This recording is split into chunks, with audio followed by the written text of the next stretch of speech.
Vous l'avez vu précédemment, il est possible de réajuster un petit peu l'apparence de votre site à partir de l'administration de Joomla. Mais si vous n'avez pas de compétences plus avancées que cela, vous ne pouvez pas, par exemple, modifier l'aspect des textes que vous avez saisis, la police, les effets, etc. Sachez qu'il existe un outil en ligne qui vous permettra de modifier chaque détail de votre thème sans pour autant s'y connaître. Vous verrez dans ce module de formation comment utiliser et commencer à utiliser cet outil, puis comment transférer tout ce style, finalement, tout ce design sur l'administration de votre site pour qu'il soit répercuté sur votre site internet. Pour cela, rendez-vous sur le site studio42, st42.fr. Vous le voyez dans le volet de gauche dans le menu principal, vous avez Protostar Theme Creator, qui est ici le thème par défaut que vous utilisez. Sélectionnez donc ce lien-ci et pour commencer à créer votre thème, il vous suffit de sélectionner le bouton correspondant. Comment s'organise cet outil? Finalement, vous avez dans le volet de gauche, dans la première section, les couleurs que vous allez utiliser. Je retrouve donc la couleur ici noire, je retrouve d'autres couleurs et ces couleurs ont un code par défaut. Vous pourrez utiliser plutôt que le code ici l'attribut pour pouvoir appliquer directement cette couleur sur votre site internet. Donc ici, je descends et je vais retrouver différents éléments de mon site internet.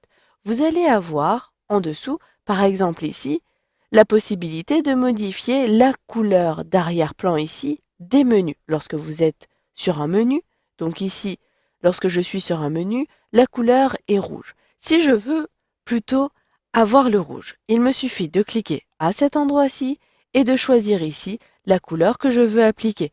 Soit à l'aide ici du sélecteur, je positionne mon curseur à droite pour choisir une couleur, puis je choisis la nuance dans le volet de gauche. Soit vous connaissez parfaitement ici la couleur, le code RVB, dans ce cas-là, il vous suffit de le saisir à cet endroit-ci. Si vous voulez plutôt réutiliser ici une couleur par défaut qui est utilisée en haut, vous pouvez utiliser, comme je vous l'ai dit, arrobase red par exemple. Je saisis ici directement arrobase et vous le voyez, j'ai directement les différentes couleurs définies au-dessus qui apparaissent. Si votre couleur n'apparaît pas, il vous suffit donc de sélectionner et par défaut, je retrouverai la couleur à cet endroit-ci. Cela vous permettra de conserver une harmonie sur votre site internet. Si maintenant je désire appliquer ces modifications, je sélectionne Appliquer en dessous et je retrouve ici la couleur qui est appliquée. Cela me convient, je peux modifier tous les éléments. Si vous ne savez pas à quoi correspond l'élément finalement, je vous conseille ici de tester chacun des éléments. La page est très longue, donc vous pouvez modifier tout ce qui constitue votre site. Si vous voulez plutôt modifier les polices, ici j'utilise la barre de défilement, je retrouve les différentes polices. Cela est possible, je désire avoir une taille plus grande. Donc ici pixel, il s'agit de la taille. Je sélectionne et je choisis 25. Si j'applique cette modification, vous allez avoir la modification qui s'appliquera automatiquement. Ici, j'exagère volontairement pour vous montrer que ces modifications vont vraiment impacter le design de mon site internet. Vous pouvez modifier l'apparence des boutons, vous pouvez décider d'avoir une couleur d'ombre différente, etc. J'utilise la barre de défilement.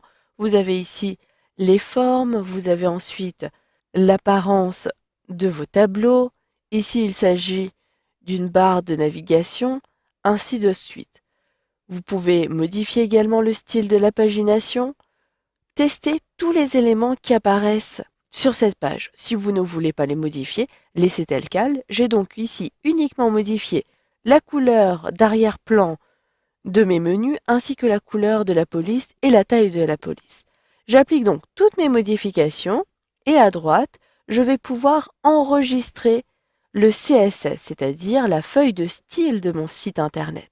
Je clique sur Enregistrer, suivez les instructions de sauvegarde des documents sur internet et comme j'utilise Google Chrome, j'ai directement mon fichier qui a été sauvegardé dans mon dossier des téléchargements.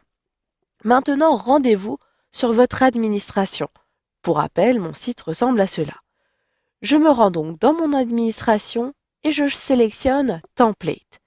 Le template que j'utilise est Protostar. Donc sélectionnez Détailler fichier et dans le volet de gauche, vous retrouvez un dossier CSS.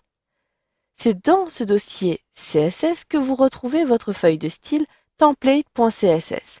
Sélectionnez ce fichier. Vous avez ensuite à droite le CSS de votre site. Si vous n'êtes pas sûr des modifications que vous apportez, je vous conseille de sélectionner à l'aide de CTRL plus la lettre A, de sélectionner ici CTRL C. Vous pouvez même sélectionner CTRL X pour nettoyer, ici vous le voyez, votre feuille, puis cliquez droit sur votre bureau, choisissez Nouveau, Document texte. Vous pourrez ainsi sauvegarder votre feuille de style dans un nouveau document texte. Donc ici, le document texte, je l'appelle CSS et j'appuie sur la touche Entrée de mon clavier. Je sélectionne l'aéropic et je colle ces informations. Je sauvegarde comme cela, puis je laisse tel quel. Et je conserve le fichier, comme ça je pourrai retrouver ce code et le coller à nouveau à cet endroit-ci. Le fichier que j'ai sauvegardé depuis Internet, je l'ouvre, j'appuie sur les touches CTRL A puis CTRL C et ensuite je me rends directement ici sur mon administration. J'appuie sur les touches CTRL V de mon clavier. Il me suffit de sauvegarder et de me rendre compte automatiquement des modifications en actualisant. Et vous le voyez, automatiquement, mon site a changé d'apparence. Je me rends compte ici que les caractères sont beaucoup plus grands. J'ai également ici la couleur de mon site qui a été modifiée. Par contre, la couleur, vous le voyez, du menu sélectionné, l'arrière-plan n'a pas été modifié. Mais lorsque je positionne mon curseur, ici, la couleur des caractères a bien été modifiée. Je vais donc devoir faire un aller-retour entre mon outil en ligne et ici, mon site internet et la feuille de CSS que je devrais toujours mettre à jour.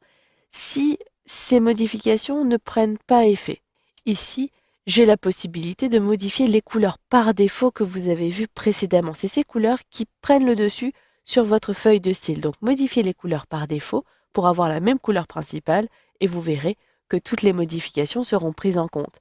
Voilà, vous savez donc maintenant comment créer un thème pour pouvoir modifier le design de votre site internet.